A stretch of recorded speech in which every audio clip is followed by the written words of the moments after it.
se vonohet një projekt jashtëzakonisht etik për Durrësin, por edhe për tërë turizmin shqiptar, dhe jo të anatemohemi që të mos jetëzohet ky investim unikal për nga koncepti integruar dhe transformues, fuqizues ekonomikisht dhe shpëtues i trashëgimisë historike, arkeologjike dhe kulturore. Duke mos dyshuar të qëllimi juaj, zonja Zhupa, vlerësoj të rëndësishme këtë interpelancë si një rast i mirë për të prezantuar dhe një herë projektin TID, investimi integruar transformues i përkthyer në qytetin e Durrësit për ju dhe për gjithë kolegët e paqartë, por edhe për gjithë opinionin publik. TID Durrës është një nga projektet më të mëdhenj në këtë qytet, i cili synon vetëm të rikualifikojë zonën në cilën zhvillohet, por i jep vetë qytetit një tjetër vlerë. Durrësi është një destinacion kryesor i itinerareve turistike, porta e parë me Adriatikun, delta e korridorit 8, pozicion strategjik gjeografik afër Rinasit, korridorit blu veri-jug, dorë për dorë me kryeqytetin, me plazhet, më të frekuentuar dhe turizmin më muskuloz, por dhe i bekuar me një trashëgimi të pasur, spikatur me amfiteatrin e tij shekullit të dytë pas Krishtit, më i madh jo vetëm në vendin tonë, por edhe në rajon, i cili çdo vit më shumë thret për ndihmë dhe për të kthyer shkëlqimin që i mungon dhe që i detyrohemi. Për vlerën e një pasurie me potencial botror, për korrigjimin e gabimeve të së shkuarës, por edhe për gjenerimin e mirë menaxhuar të turizmit arkeologjik dhe kulturor në të mirën e komunitetit, interesit më të gjerë publik dhe prosperitetit shoqëror. Qëllimi kryesor i projektit është restaurimi dhe rikualifikimi urban i zonës së ardhshme të TID Durrës, e cila ndodhet brenda zonës arkeologjike A, përmes konservimit dhe rehabilitimit të shtëpive tradicionale, shesheve, objekteve, rrugëve, shtigjeve, së bashku me rimobilimin urban e rekreativ brenda tërë ansamblit. Amfiteatri antik integrohet në parkun arkeologjik TID duke krijuar shërbime për vizitorët, një oazë të mirë administruar dhe të mirë promovuar për çdo lloj syri dhe vizite. Shembujt e suksesshëm anë mban Shqipërisë flasin me fakte e shifra rilindur pas dekadave degradimi si Pazari i Ri dhe i Kalas në Tiranë, pedonalet dhe qendra historike në Shkodër, Korçë, Berat, Krujë, Gjirokastër dhe Vlorë e tjerë, ku sot numri vizitorëve thyen rekorde, ku gëllon tradita e kulinaria, pelegrinazhi e aktivitetet, ku janë mbi 1000 biznese të paktën të impaktuara nga modeli BIT brenda tideve, ku rigjenerimi urban dhe rikthimin e identitet kanë rritur pandalshëm vlerën e pronës në tërë qytetet ku ndërhyjnë me projekte të ngjashme, duke rivitalizuar rajone e deri Qarqe. Durrësi është nyje esenciale, brand kombëtar dhe ndërkombëtar, urë midis lindjes dhe perëndimit, kryqëzim për grekët, ilirët, romakët, bizantinët, slavët, normanët, venecianët, kryqëtarët, shqiptarët, osmanët dhe aktualisht për tërë qytetarët e botës. Konektiviteti maksimal dhe flukset e shtuara të turizmit e bëjnë Durrësin magnet të guidave dhe të eksperiencave mesetare, të kapshme prej ditës nga Tirana, epiqendër e volumeve të vizitorëve gjithvjetor. Ndaj dhe vizioni për Durrësin, për zemrën e tij, qendrën historike dhe amfiteatrin sigur i çmuar i kryeqytetit detar. Pra, ndaj dhe gjithë ky investim shumë i rëndësishëm. Natyrisht misioni nuk ka nisur pa u mirë menduar, pa u mirë analizuar, pa u mirë inspektuar dhe pa bashkëpunuar. Vetë projekti vjen si një ekselencë studimore shqiptaro-italiane, për më tepër krahas projektit është punuar dhe plani i menaxhimit të zonave arkeologjike A dhe B të qytetit Durrësit për periudhën 2023-2030, miratuar me vendim qeverie 831/28/2023.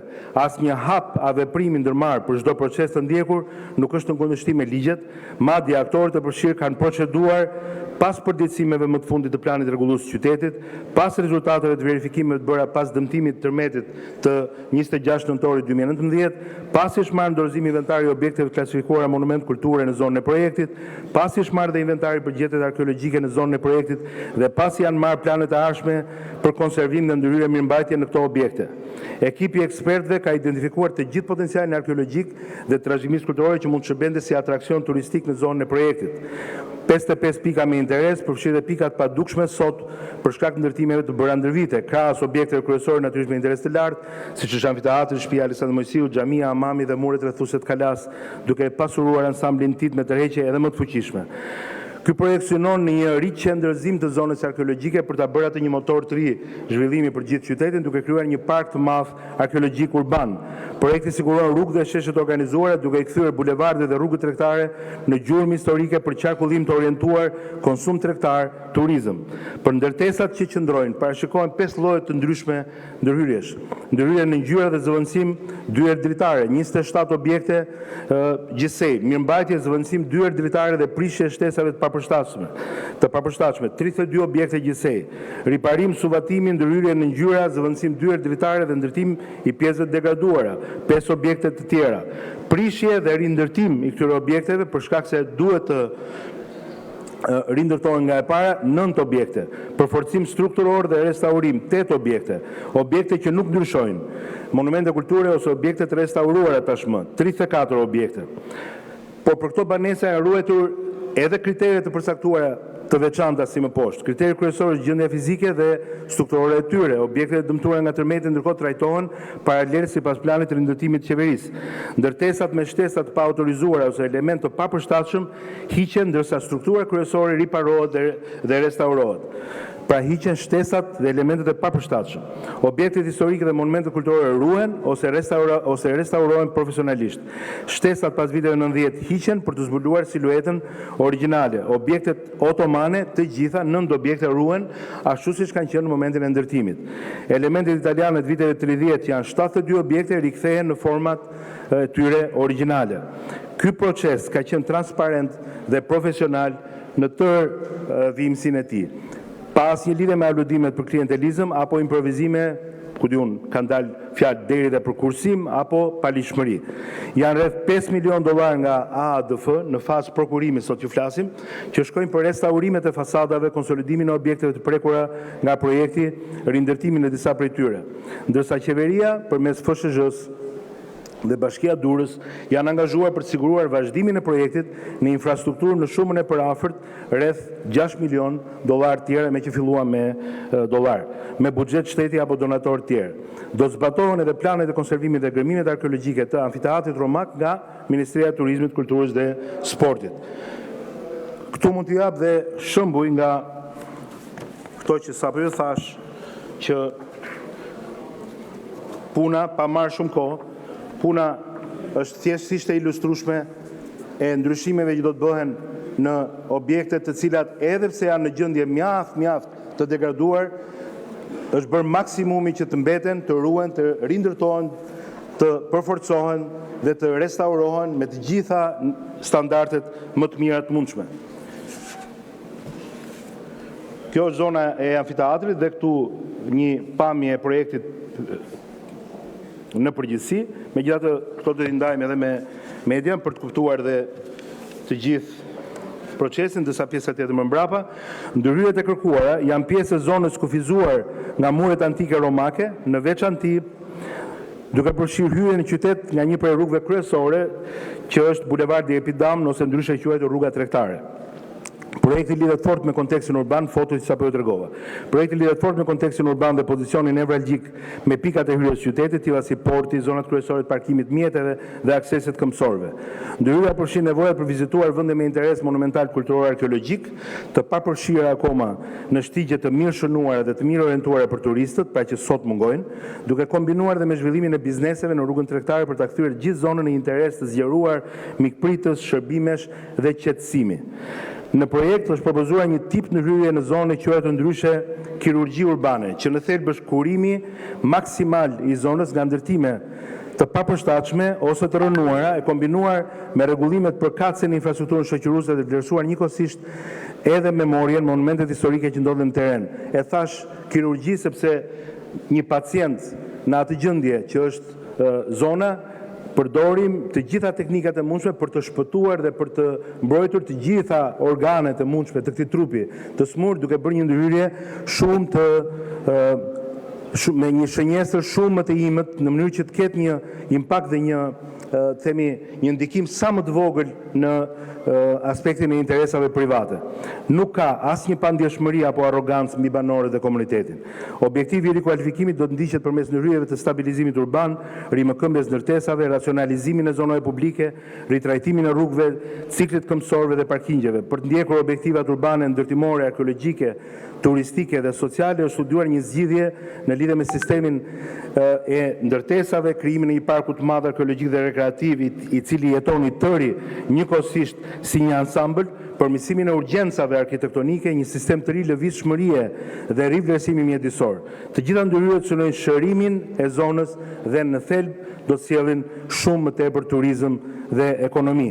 Ky koncept është zhvilluar duke mbajtur parasysh dy lloje të ndryshme turizmi, ai turizmi të orientuar, që është në përgjithësi ai që është i organizuar, i para rezervuar dhe me pagesë, i cili do të përfshijë vizitat e organizuara, pra thash, dhe turizmin që është turizmi i lirë, gjithçka çfarë ndodh si sot me përjashtim të vizitës në amfiteatër.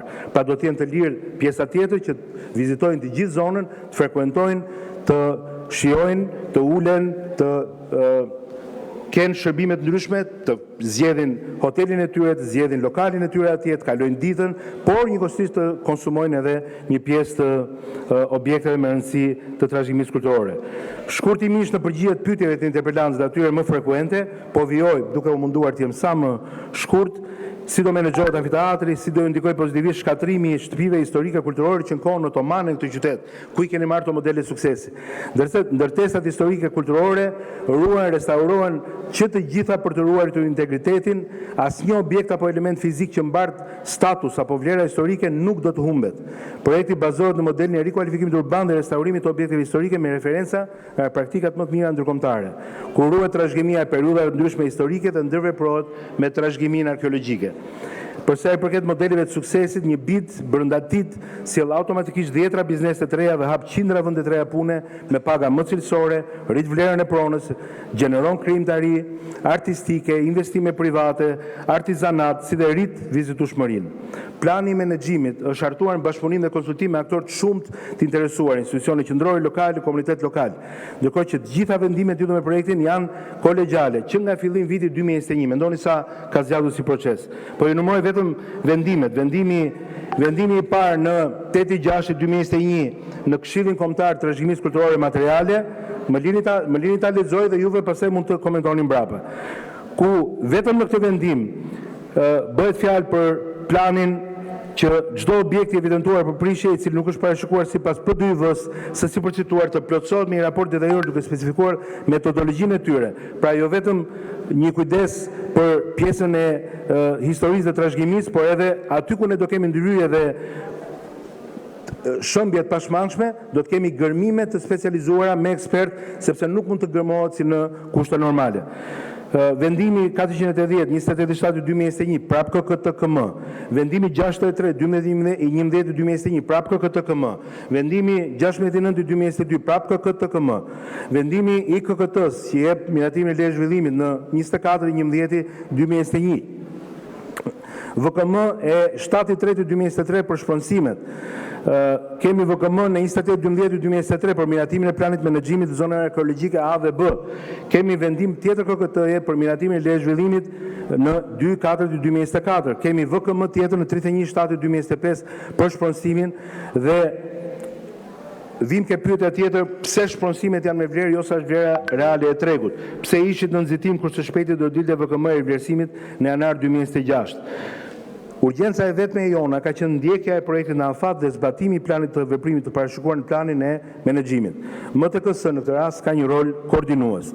Procesi i shpronësimeve për TIT ndiqet nga Bashkia e Durrës në bashkëpunim me ASH-n, siç e dini, dhe mie, e cila në dijenin ton, me vendimin e Këshillit Bashkiak numër 110, pra Bashkia, të vitit 2024 kanë nxjerrë listat për gjithë banorët e prekur, ku një pjesë e tyre posedonin edhe më shumë metra dhe ndërtim se sa dokumentacioni ligjor, dhe për këtë lista e përcjellë nga Bashkia ishte bërë sipas matjeve reale, faktike, fizike, jo vetëm sipas dokumentacionit paraprak, me qëllimin e vetëm për t'i dhënë hapësirë banorëve që edhe në kohën që mbetej të rregullonin dhe të aplikonin në institucionet e duhura për saktësime dhe përditësime në titullin e pronësisë, në hipotek, pra në planimetrit e pronave të tyre.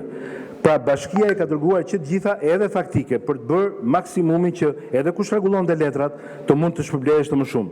Përsa i përket vlerës së shpronësimeve, aktualisht janë ngritur 33 kërkesa pa dije në gjykatën administrative për anullim ndryshim të pjesëm të kësaj VKM-je, pra që sankcionon shpronësimin, dhe vlen për të theksuar se gjykata administrative shkallës parë nuk ka pranuar asnjë kërkesë nga ato 33 duke lejuar vazhdimin e shpronësimeve. Çdo pretendim i banorëve për vlerën mbetet për të vlerësuar natyrisht nga gjykata, por vlena ma të theksoj se vlera e shpronësimeve ka dalë jo sipas një referencë të një viti apo të VKM-s e cila përcakton vlerën për shpronësimet, ajo e vitit 2016, por ka dalë me kërkesën e Bashkisë Durrës dhe me ndihmën e ASHK, pra Agjencisë Shtetërore të Kadastrës, duke u bazuar në 3 shitjet dhe bleret e fundit në zonë, pra duke e përditësuar dhe duke ofruar të shpronësuarve një vlerë tërësisht në përputhje me vlerat reale në tregun formal në Durrës. A janë zhvilluar dëgjime publike për banorët, po janë marrë të gjitha masat e nevojshme në kuadër të bashkërendimit institucional dhe ligjit për konsultim publik. Janë zhvilluar dëgjimet publike si më poshtë.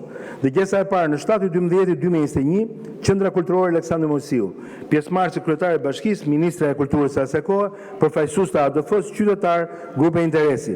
Dëgjesa e dytë 14/9/2022, Muzeu Arkeologjik Durrës, pjesëmarrëse kryetare e Bashkisë, ministra e Kulturës së asaj kohe, përfaqësues të ADF-s, qytetar dhe grupe interesi.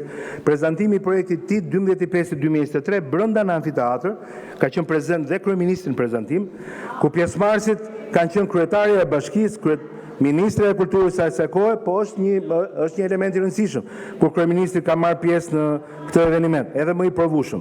Përfaqësues të ADF-s, qytetarë dhe grupe interesi. Qëllimi ka qenë diskutimi i menaxhimit të trashëgimisë kulturore në Durrës në përgjithësi, prezantimi i projektit TIT në veçantë dhe marrja e ideve nga komuniteti. Procesi ka qenë transparent, institucional, duke siguruar informacion për qytetarët dhe grupet e interesit për këto fakte publike të kontestueshme, të gjitha provat janë lehtësisht të vërtetueshme dhe të aksesueshme publikisht mes linqeve në faqe zyrtare të institucioneve përgjegjëse. Mund t'ju jap dhe faqen zyrtare të Bashkisë Durrës në këtë rast për gjithë procesin e dëgjesave, dëgjesat me foto, të cilat mund të konsultohen edhe nga publiku, jo vetëm nga ju, dëgjesa në sallë të mbyllur, kjo dëgjesa tjetër.